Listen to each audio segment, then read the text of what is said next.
Okay. Hey, Marcus. Hello.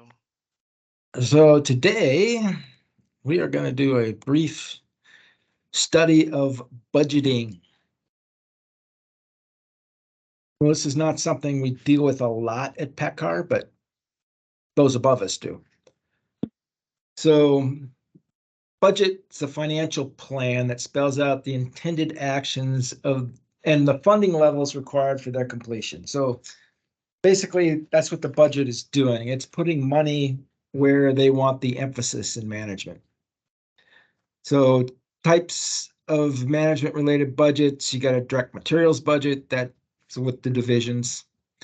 Indirect materials, MRO budget, that's downstairs on floor 2.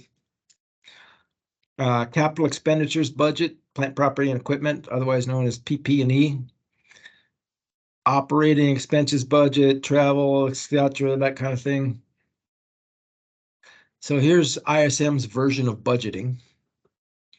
So you reveal the goal alignment. We talked about that yesterday. Define the needed resources to meet the goals. Estimate the value of those resources, present the budget, and then you do variance analysis.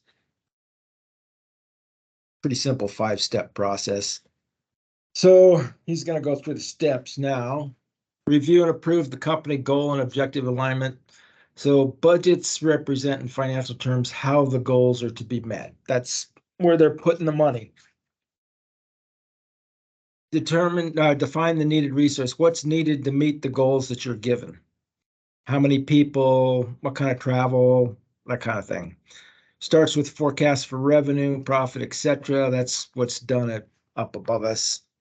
And these forecasts will serve as a basis for estimates of revenues and expenditures. Budget requests are best developed at the implementation level, which is purchasing, accounting, materials, etc. And major categories for purchasing include personnel, equipment, furnishings, and training. So we don't buy much of anything other than our biggest expense is people. Estimate the dollar value of resources. Start by closely analyzing last year's expenditures, which is what we do here. And then standard material costs can be estimated from historical data. So we don't really use standard costs like a lot of smaller companies would. Our standard costs are on the plant floor, and they include overhead. So a lot of companies, and we'll come into this later, and the smaller, medium, and smaller companies will set a standard cost for the purchase price of a component in January. And then as they write purchase orders, they'll compare that to the standard cost for a purchase price variance. But since all our stuff's all one cost, it doesn't make sense for us. Present the budget, obtain the appropriation. So an appropriation is a granting of money to execute the budget. Same in Congress, and you hear a lot about appropriations lately. After any changes are made, appropriations are made to cover the approved expenses. And variance analysis. So matching the budget and the expenditure. So the variance analysis is to look at what was budgeted versus what you actually spent. And you got to define the process for doing that. And the budget is the tool that companies use to provide financial control. You get shot if you go over budget type of thing. Purposes for a budget: control expenditures, allocation of resources controls the expenditures, and then flexible budgeting allows for different levels of business activity. So we can operate with a flexible budget for materials based on the number of trucks we're building. Pre-approved funding is pre-authorization, and monitoring expenditures can be compared against the planned expenditures of the budget, actual versus plan. And then development of standard costs. So you can use those to estimate material and labor depending on what you're doing with the standard costs. Ours are a little bit messy. Types of budgets. You got a zero-based budget. So in strictest terms, a zero-based budget does not use past experience to determine future needs. You got to justify every expenditure and all the items are viewed as new requests each year. Helpful in questioning the traditional way things have been done, but most companies that use zero-based budgeting only use it on parts of the budget. It would take too long to do it on all of the budget. Cash flow budget links expenditures to revenue. What can be spent is a function of what revenue is received. So if you were going to do this throughout the company, purchasing would need to be able to generate revenue to use this. So we would charge divisions for our services. And then we could spend basically what we could make and the divisions would pay for. Useful when tight cash controls are necessary. The line item budget shows individual expenses without trying to without tying them to broad programs or goals. So this is what we use here. Uses categories such as travel, equipment, also contain further detail for what the expenditures are explained, and usually incremental from last year's budget. This is most of what our budget is a line item budget. Program project budget. So in the government, they call this the Program Planning Budgeting System, PPBS. Nonprofits will use it too. Most of the time, if you're building submarines or you're a nonprofit, most of your budgets are tied to programs. And that's how they do business.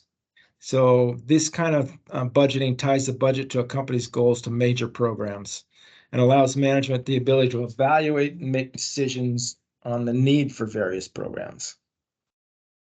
Capital budget we have. This is used for plant and equipment. Also buildings, tooling, other long-term assets, often known as PP&E, plant property and equipment. Primary purpose is to provide a formal summary of future plans. So capital budgets are usually much more long-term, but it contains both short and long-range plans. If you're going to build a new building, you're looking probably 5 years out, maybe 10. Flexible budgets, they can change with an increase or decrease in output. So a variable budget is a set of budgets that are designed around specific volumes. So you can step up and down based on the volumes that you're producing with that type of budget. And it's usually based on a formula that is a function of planned output. Allows quick response to changing conditions. And I'm not certain, but I'm pretty sure our materials budgets are something along these lines at divisions. There's also something called a headcount budget based on the number of full-time employees and their respective salaries, as opposed to part-time or contract employees. We don't have a headcount budget per se. It's part of our line item budgets. So here's budgeting at PACCAR. And we use OPM, other people's money. That's what we spend here in purchasing. But our budget is for personnel. We work with 2 budgets here in purchasing. So there's no material costs or any of that. That all comes out of the division's budgets because the divisions are the one making the revenue selling the trucks. What we have is the 602 budget for the entire purchasing department and the 680 budget for the benchmarking center by itself. And the reason the benchmarking center's got its own budget is it was set up that way when it was under quality and it just got transferred to us. What's 630? Like when isn't it like when I'm booking Vashon or something, I put 02-630? Yeah, I'd have to look at that. Maybe 630 maybe it's not 602, maybe it's 630. I'd have to check with the counting. It's one of those. I know we only have 2. I'd have to look it up again. But budgets are planned in Excel in October and November.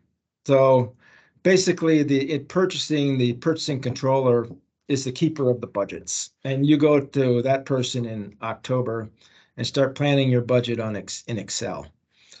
And then the budgets are submitted in this software WDesk in November, which looks like this. So this is kind of the Excel version here. This is WDesk. And then they're approved in December for the next year. So if you're like me and you were running the 680 budget for a while, you just load it up with a bunch of training for your folks because nobody's really looking at a small budget like that. And it kind of slides through and you're good to go come January. But yeah, if you want certain things in the budget, you need to be talking to both Brennan and the controller, like right now, because that's where they're making up the budget for next year. Standard costs. I talked about this a little bit. Predetermined costs for manufacturing an assembly or purchasing a part during a specific time frame. So you got to make some assumptions on these things. This is what a lot of smaller firms will do in January. So set a cost that says this part should cost this much. And then they'll measure the purchase orders against that cost because they're writing a new purchase order every time they order it. They're not usually ordering it off a blanket contract in a smaller company where the price is always going to be the same. So now you're measuring what you actually paid for the part versus what you thought it should cost. And that's called the purchase price variance. And, it's a measure of purchasing efficiency that a lot of smaller firms will use. PO price minus standard cost equals PPV. So it can be very misleading, though, because you're setting your prices in January. So if you have high inflation and markets are moving fast, you're going to get some really large PPV. And like Lucy, you've got some splaining to do. Direct expenses that can be identified with individual units of output, direct labor, direct materials. These costs are generally treated as variable with an increase or decrease in volume. And then indirect, so it can't really be identified with individual units. It's also known as overhead. It can be composed of things fixed, variable, or semi-variable costs, depending on what your terminology you want to use. Things like executive salaries, property taxes, that type of thing. You got to allocate that to the product line in some way, such as labor hours, floor space, etc. You got to look at how this is done at your suppliers too, because you're going to have to pay for the secretary's salary somehow.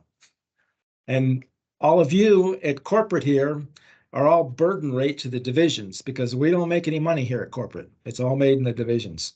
So they have to cover our salaries somehow. And then the strategic plan, which we'll get into more in the next few days, identifies what businesses the corporation is in or wants to be in. Business unit level supports the corporate plan. This would be our divisions or functional areas like procurement. And a project is a means to implement the strategic plan. So we have a strategic plan and we develop new trucks to implement that plan. ISM is very big on the SWOT analysis, which is strength, weaknesses, opportunities, threats. Learned that in college. Quantity strategy, another means to implement the strategic plan just at a lower level. And quantity strategies analyze the benefits and risks of various sourcing options. Timelines for the strategic plan, forecast data, and suppliers can often help with forecast capacity and capability. Here's theory of planning. We'll get into this more from ISM. Planning flow goes down from the top. If VPs are looking 5 to 10 years out, directors are looking 1 to 5 years out, developing operational plans, and then ADs and below are looking like a year or less. What are the tactical develop individual performance criteria and that type of stuff? All right. What is the name of a budget formatted to show individual expenses during the budgetary period that does not tie those expenses into broad programs? Okay. Yeah, that's definition of a line item budget. Better be.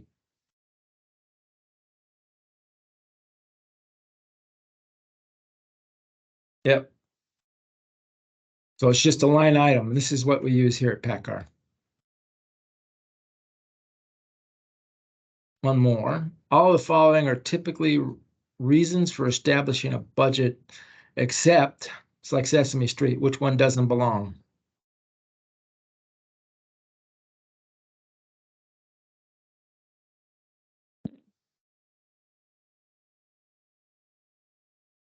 E. But D, I would go with D. Yeah, No, I was because gonna say B. B, monitoring, Well, I would because go with D. Yeah. okay. Yeah, I mean it could be either. And this is where it gets a little, I mean, you can probably rule out A and C because you know those are part of budgeting. But then it's like, which way would ISM go? Okay. Let's see.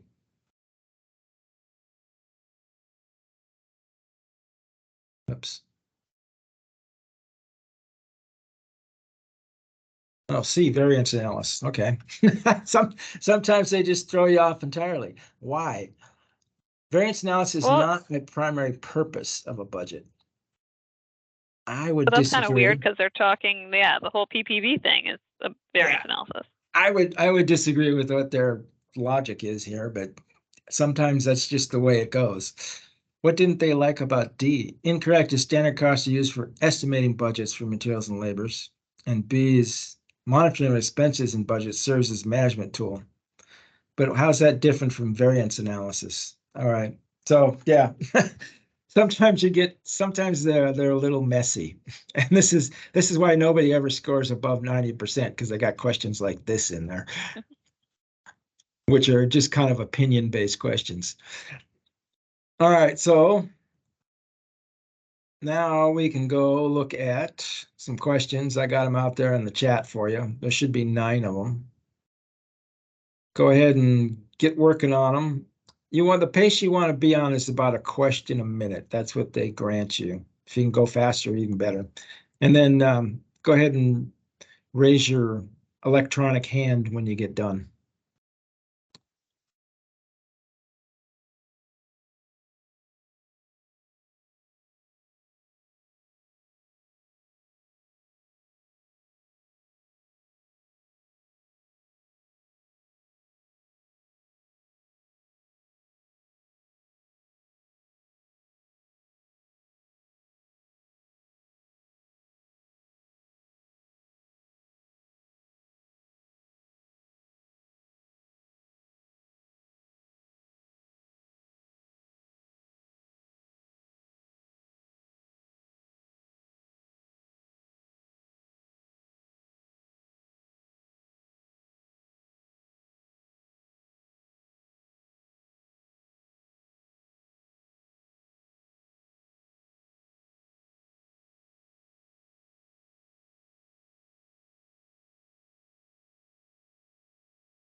All right, let's go look at some answers here. You might not be done, but that's okay. I'll I put the don't think I answers. got 100 this time because I did the first one like 3 times and I got none of the numbers.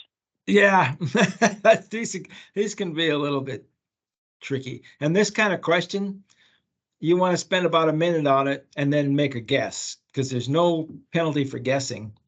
And then flag it, come back to it if you have time. You don't want to waste a lot of time on this thing. Divided proportionally. Yeah. I did divided equally. Yeah. So add them up and then divide that 39 million by there, and then you get the, that's the math there. All right, 2 is Charlie, because Carlton monitors the budget at Value Industries, but does not have authorization to create or modify existing budgets. 3 is also Charlie, because this is a new program, needs special controls. You got to have a special budget. 4 is Bravo, because fixed budgets are used when low variable costs are anticipated compared to a flexible budget. I don't see how logistics has a low variable cost, but okay. 5 is Charlie. Supply manager monitors the budget for the company. Sorry, what was 4? 4 is Bravo, fixed budget. Oh, okay. I would go with flexible with logistics, but okay. This is ISM's thinking here. Option C is correct for 5 because the supply manager monitors the budget for the company, but does not have authorization to create, modify existing budgets. This is a very similar question to the one before it. 6 is Alpha. Comparison of actual results to established goals represents the control feature of budgeting activity. 7 is Charlie. After the budget goals relating to future operations have been established, how actual performance will be evaluated against those goals must be decided. 8 is also Charlie. New programs. I felt like this was the exact same question. It was. There's a couple of them that they tweaked a little bit, but it's the same question. Okay. Yeah. Yeah, if you go back and read them in the STEM, they're a little bit different, but the answers are the same. All right, 9 is Alpha. An operating budget is a financial plan detailing expenses incurred. And 10 is Bravo. Creation of offshore sourcing offices already included in the manager's goals. This implies that the organization has determined the ROI on such an office and feels it is worthwhile. So this is one of the this is one of the nasty little tricky questions. Yeah, that's a tricky one. I got that one. Yeah. Well, shoot. All right. That's all I got. I'll post the answers up in the chat. Yeah, thanks. Talk to you guys tomorrow. Bye. Yep.